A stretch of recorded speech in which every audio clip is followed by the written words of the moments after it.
பிரியமானவர்களே, இயேசு கிறிஸ்துவின் இணையற்ற நாமத்தில் உங்களை வாழ்த்துகிறேன்.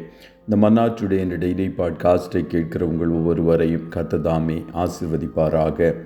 லூக்கா 24வது அதிகாரம் 50-51 வசனங்கள் இப்படியாய் கூறுகிறது. பின்பு இயேசு பெத்தானியா வரைக்கும் அவர்களை அழைத்து கொண்டு போய் தம்முடைய கைகளை உயர்த்தி அவர்களை ஆசீர்வதித்தார். அவர்களை ஆசீர்வதிக்கையில் அவர்களை விட்டு பிரிந்து பரலோகத்திற்கு எடுத்து கொள்ளப்பட்டார் என்பதாக. ஆசீர்வதிக்கையில் பரலோகத்திற்கு எடுத்து கொள்ளப்பட்டார். He was taken up to heaven while blessing என்ற தலைப்பின் கீழ் இன்றைய மன்னாவை தியானிக்கப் போகிறோம்.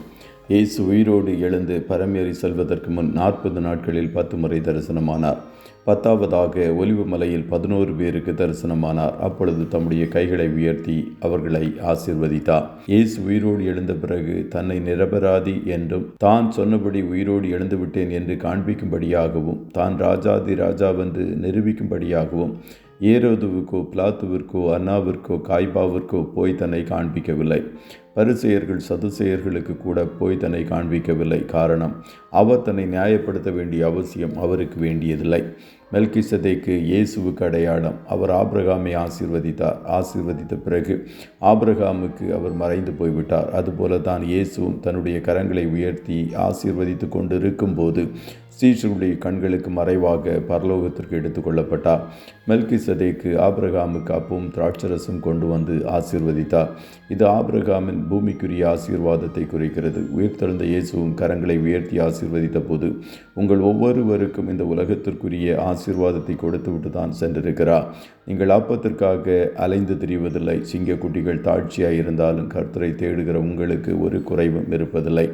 அதுபோல மெல்கிசேதேக்கு ஆபிரகாமை ஆசீர்வதித்து வானத்தையும் பூமியையும் உடையவராகிய உன்னதமான தேவனுடைய ஆசீர்வாதம் ஆபிரகாமுக்கு உண்டாவதாக என்று ஆசீர்வதித்தார். உன்னதமான தேவனுடைய ஆசீர்வாதம், உன்னதத்திற்குரிய ஆசீர்வாதம், ஆவிக்குரிய ஆசீர்வாதமும் ஆபிரகாமுக்கு கிடைத்தது.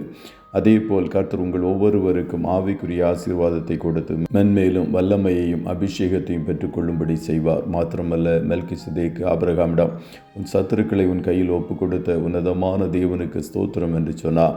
சாத்தானின் சகல தந்திரங்களை நிர்மூலம் பண்ணும் விசேஷித்த பலன் ஆசீர்வாதத்தை ஆபிரகாம் பெற்றுக்கொண்டார்.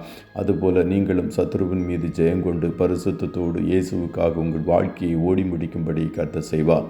ஆபிரகாமுக்கு உண்டான ஆசீர்வாதம் கிறிஸ்து இயேசுவினால் புறஜாதிகளுக்கு வரும்படியாகவும் ஆவியை குறித்து சொல்லப்பட்ட வாக்கு தத்துவத்தை நாம் விசுவாசத்தினாலே பெறும்படியாகவும் இப்படியாயிற்று என்ற கலாத்தியர் 3:14 வசனத்தின்படி ஆபிரகாமின் ஆசீர்வாதங்கள் உயிர்த்தெழுந்த இயேசு கிறிஸ்து மூலமாக உங்கள் அனைவருக்கும் உண்டாகும். கர்த்தர் தாமே உங்கள் ஒவ்வொருவரையும் ஆசீர்வதிப்பாராக.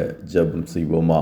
நல்ல தகப்பனே, உம்மை நன்றியோடு துதிக்கிறோம். இந்த மன்னாச்சுடைய டெய்லி பாட்காஸ்டை கேட்கிற உம்முடைய பிள்ளைகள் ஒவ்வொருவரையும் கர்த்தர் தாமே ஆசீர்வதிப்பீராக. தகப்பனே, உம்முடைய கரங்களை உயர்த்தி உம்முடைய சீஷர்களை நீர் ஆசீர்வதித்தது போல உம்முடைய ஆணி பாய்ந்த கரங்களை உம்முடைய பிள்ளைகள் ஒவ்வொருவர் மேலும் வைத்து கர்த்தர் நீர் ஆசீர்வதிப்பீராக.